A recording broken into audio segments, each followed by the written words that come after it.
NRC সময় বিপদত পৰোঁতে আমি আহিছিলো নে নাই? সেইকাৰণে ৰাইজ মই আপোনালোকক অনুৰোধ কৰিছো যে এইবাৰ আপোনালোকে দলে বলে গৈ মিত্ৰজোঁটৰ কংগ্ৰেছৰ প্ৰাৰ্থী তানজিল হুছেইনক আপোনালোকে ভোটটো দিয়ক, জিকাওক। আপোনালোকৰ ভৱিষ্যতৰ দায়িত্ব মই দিছো ৰাইজ, মই কেনেকৈ কাম কৰিম।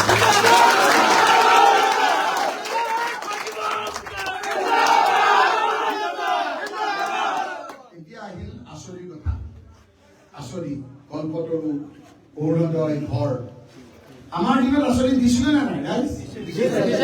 সন্তান জন্ম হোৱাৰ দিনৰ খবৰ পোৱাৰ পৰা সন্তান জন্ম দিয়ালৈকে মামণি আঁচনি, মাজনী আঁচনি, বিয়া নোহোৱা ছোৱালীজনী ঘৰত 10,000 টকা, ৰাজমিস্ত্ৰীক 25,000 টকা, কল্পতৰু আঁচনি, চাউলৰ আঁচনি, 8-9 ছোৱালীক চাইকেল, ফাৰ্ষ্ট ডিভিজন পাছ কৰিলে কম্পিউটাৰ, লেপটপ দিছিলে নে নাই ৰাইজ?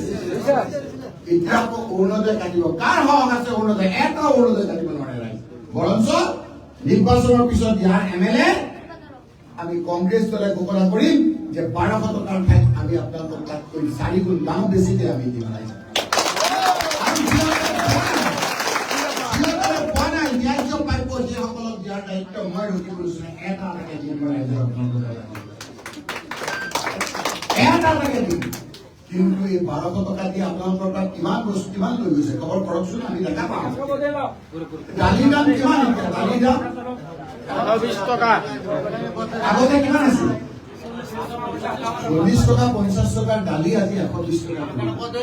কোনোবা বাপেক মাকৰ বেমাৰ, ল'ৰাটোক কয় যে তই ধুমাধুম গৈ পেলাই দৰৱ এটা আন।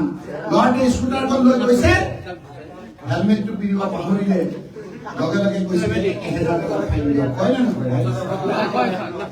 1000 টকা ফাইন মনত ৰাখিব। দালিৰ দাম 60 টকাৰ পৰা 120 টকা। মিঠাতেলৰ দাম কিমান? 200 কিমান আছিল? খাজানাৰ খবৰ কি? খাজানা 200% খাজানাৰ দাম বঢ়াই দিছে। মাটিৰ দাম আৰু কাৰ্বি আংলঙত আদানী আম্বানীক 1 বিঘাত 1 টকাকে লৈছে, 1 টকা। সেইকাৰণে আমি কৈছো যে আপোনালোকক আমি বস্তুৰ দাম কমাই দিম, দুখীয়া মানুহক ধনীৰ বস্তুৰ দাম বঢ়াই দিম। আদানী আম্বানী এতিয়া 40,000 বিঘা মাটি লৈ লম, কাৰ্বি আংলঙৰ খিলঞ্জীয়া মাটিৰ মানুহক আমি বিলাই দিম। এইটো সুযোগ আপোনালোকে দিয়ক। বিভিন্ন ৰকমেৰ অত্যাচাৰ চলি আছে হিমন্ত বিশ্ব শৰ্মা ডাঙৰীয়া। গেছৰ দাম কমিল নেকি? কি কৈছিল? গেছৰ কি কৈছিল? যে কংগ্ৰেছৰ দিনত গেছৰ দাম 400 টকা হ'ল। মই দেখাই দিম, 400 টকা হ'ল 200 টকা কৰি দিম। কৈছিল নহয় এতিয়া গেছৰ দাম কিমান? 1200 আৰু গেছৰ কি হ'ল? আগতে গেছটো স্বাস্থ্যৱান মানুহ দাঙিব নোৱাৰে, এতিয়া সৰু ল'ৰা এটাই দাঙি দিয়ে। কিয়? এটা গেছত যদি এটা ঘৰৰ আগতে এমাহ হৈছিল, এতিয়া 10 দিনত শেষ হৈ যায়। গেছৰ দাম নকমালে, কিন্তু বস্তু কমাই আধা কৰি দিলে। ভুল অত্যাচাৰ কৰিছে তাই। সেইকাৰণে আজি আপোনালোকে সিদ্ধান্তটো লৈছে। ইয়াত বৰ্মাই লোৱা নাই জানো? এটা সময় আছিল বৰ্মাত সকলোতকৈ বেছি ভোট পাওঁ আমি। এইবাৰ পামনে আমি?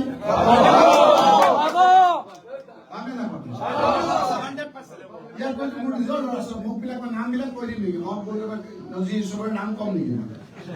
মই যিমান নাম জানো ইয়াৰ বিজেপি ল'ৰাই নাম জানে জানো? আপোনালোকৰ আমাৰ যিটো সম্বন্ধ, এই সম্বন্ধ ভোটৰ সম্বন্ধ নহয়, বিপদৰ সম্বন্ধ। বিপদৰ সময়ত সকলো আপোনাৰ ৰখিব লৈছিল, আপোনালোকৰ ওচৰত আহে আৰু আহিব। সেইকাৰণে মই কৈছো এই পৰিয়াল কেন্দ্ৰিক যিটো আমাৰ সম্বন্ধ, সেই বস্তুটো আৰু মজবুত কৰিব লাগিব। লাগিব নে নাই? আপোনালোকৰ উঠি অহা চাপ বহুত আছে, যিসকলে আগৰ মানুহখিনি খবৰ ল'বাচোন মই কেনেকে কাম কৰিছিলো। আৰু এবাৰ সুযোগ দিয়ক, ইয়াৰ গোটেই ঘৰবিলাক পোহৰৰ দায়িত্ব মই লৈছো ৰাইজ। মই আপোনালোকৰ ঘৰবিলাকত কেনেকে আৰ্থিকভাৱে টনকিয়াল কৰিম সেইখিনি দায়িত্ব মোৰ, কাৰণ এইখিনি মানুহ কৰ্ম কৰি পালো। কৰ্ম কৰে যাৰ মানুহ, কৰ্ম কৰি খোৱা মানুহৰ ক'তো বিপদ নহয়, কেৱল ৰাস্তাটো দেখুৱাই দিব। এই ৰাস্তা দেখুৱাৰ দায়িত্ব মই ৰখিবলৈ লৈছো। আপোনালোকে অহা 9 তাৰিখে 3 নম্বৰত আপোনালোকে